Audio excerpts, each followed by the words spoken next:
संस्कृति और पर्यटन, और इनका जब मेल होता है तो भारत की संस्कृति को देखने के लिए विश्व भर से लोग आते हैं। और भारत का जो पर्यटन है वो हमारी संस्कृति पर बहुत हद तक निर्भर करता है। गजेंद्र जी, आने वाले महीनों में मैं कहूँगा कि कुछ दिन में इस देश में सबसे बड़ा महाकुंभ होने वाला है और दुनिया की निगाहें भारत पर है। गजेंद्र जी, आपके कंधों पर जिम्मेदारी है कि विश्व पटल पर भारत का मान ऐसा बढ़े, तो उसके लिए किस तरह की तैयारी है और आप दुनिया में आज रिपब्लिक भारत के इस मंच से क्या संदेश देना चाहते हैं? देखिए, culture is mother of tourism. वहीं से पर्यटन का प्रारंभ होता है और भारत के पास में क्योंकि दिखाने को इतनी सारी विविधताएं हैं, ज्योग्राफिकल, फिजिकल, कल्चरल, भारत का डिफरेंट कॉस्ट्यूम की जो विविधताएं हैं, भारत के पहनावे की, खान पान की, संस्कृति की, नृत्य की, संगीत की, भारत अपार संभावनाओं के द्वार पर है।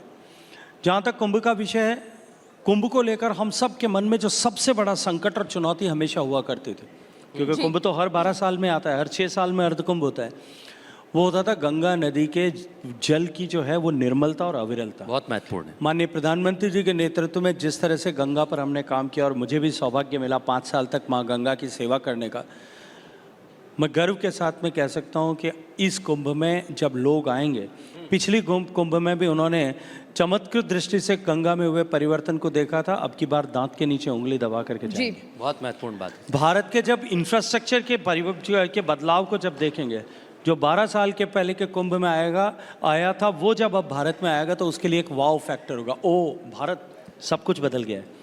ये जो बदलाव की ताकत है, ये बदलाव की ताकत ही भारत का सम्मान इस कुंभ के अवसर पर जब 25 करोड़ लोग उस कुंभ में एकत्रित होंगे, दुनिया भर के लगभग 100 से ज़्यादा देशों के लोग वहाँ आएंगे, उस 1.5 महीने के कालखंड के बाद में भारत की छवि ने जिस तरह से एक सकारात्मक परिवर्तन G20 की बैठक के बाद में विश्व के पटल पर देखा, उससे भी बड़ा परिवर्तन भारत की छवि का में अभिवृद्धि करने वाला ये कुंभ होने वाला है। बहुत बिल्कुल। देखिए, प्रधानमंत्री नरेंद्र मोदी की अगर बात करें तो लगातार उनका जोर रहता है कि देश के भीतर जो टूरिज्म है उसको सर बढ़ाया जाए। और जब टूरिज्म का जिक्र होता है, हिंदुस्तान में सबसे सुंदर और सबसे अगर ऐतिहासिक देखना है तो राजस्थान का जिक्र होता है, जहां जोधपुर से आप भी आते हैं। जोधपुर जिसे ब्लू सिटी, जिसे सन सिटी कहा जाता है, और एक अलग ही इतिहास है। लेकिन अगर हम और राज्यों की बात करें, वहाँ पर भी कई ऐतिहासिक चीज़ें हैं, अपने आप में वो अपने एक बड़ा इतिहास समेटे हुए हैं, लेकिन उन बातों को उन जगहों को उतना हाईलाइट नहीं किया गया। आपको क्या लगता है कि इसके पीछे कहाँ पर कमी है? और अगर मैं बजट की बात करूं तो संस्कृति मंत्रालय को 3260 करोड़ का बजट मिला है, पर्यटन मंत्रालय को 2479 करोड़ का बजट मिला है। तो अब पूरा मंत्रालय का प्लान क्या है? इसको कैसे एग्जीक्यूट करना है, कैसे से धरातल पर लाकर एक अलग तस्वीर पेश करनी है? देखिए, आज अगर भारत के टूरिज्म के सामने सबसे बड़ी चुनौतियों की अगर हम चर्चा करें तो वो है कि हम पैन इंडिया मार्केट जिस तरह से करने की आवश्यकता है, उसमें कहीं कमी थी। हमने तकनीकी के परिवर्तन के साथ साथ में उसको परिवर्तित करके उसको हम ठीक से शोकेस कर सकें, इसके लिए काम किया है। हमारे टूरिस्ट डेस्टिनेशन पे हम ओवरऑल टूरिस्ट का एक्सपीरियंस कैसे अपलिफ्ट कर सकते हैं? स्वदेश दर्शन योजना के माध्यम से, प्रसाद योजना के माध्यम से, राज्यों का सहयोग के साथ मिलकर के, क्योंकि tourism is a state list subject as per our constitution, तो उनके साथ मिलकर के हमने उनकी टूरिस्ट डेस्टिनेशंस को अपलिफ्ट करने के लिए काम किया है। अभी हाल ही में माननीय प्रधानमंत्री जी ने, आपने देखा होगा, पिछले बजट में और इस बजट में दोनों में long term interest free infrastructure development fund की कल्पना रखी थी और 1 लाख करोड़ रुपए का फंड उसके लिए डेडिकेट किया था।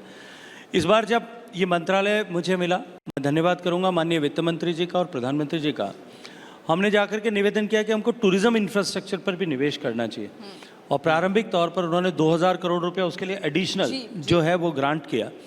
हमने स्टेट्स के साथ में मीटिंग की कि एक प्रेजेंट टूरिस्ट डेस्टिनेशन को डीकंजस्ट करने के लिए या उसके ओवरऑल एक्सपीरियंस को अपलिफ्ट करने के लिए बड़ी योजनाओं को लेकर के आए।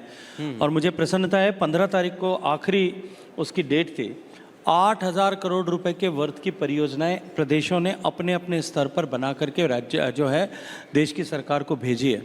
तो हम टूरिज्म के मंत्रालय के डिफरेंट बजटरी हेड्स जो हैं हमारे, उन सब में अकोमोडेट करके हम देश के टूरिज्म एक्सपीरियंस को, टूरिस्ट एक्सपीरियंस को किस तरह से बढ़ा सकें। और मॉन्यूमेंटल टूरिज्म के जिसकी चर्चा आपने की, आपने राजस्थान के परिप्रेक्ष्य में, उत्तर प्रदेश के परिप्रेक्ष्य में बात की, उससे आगे बढ़ करके अब भारत में जब और पूरे विश्व में जब कोविड के बाद में एक्सपीरियंशियल टूरिज्म की तरफ लोग जा रहे हैं, तब भारत में नए टूरिज्म की संभावनाएं किस तरह से बढ़े। आपने देखा भारत में एडवेंचर टूरिज्म पर काम हो रहा है। अब भारत में जो है इमर्सिव टूरिज्म एक्सपीरियंस पर भी हम काम कर रहे हैं। जी तकनीकी की ताकत के आधार पर हम जो है नए AR VR based tourist product. राजनीति, कला, संस्कृति का संगम, किसमें कितना है दम। राष्ट्र सर्वोपरि सम्मेलन 18 अक्टूबर सिर्फ रिपब्लिक भारत पर।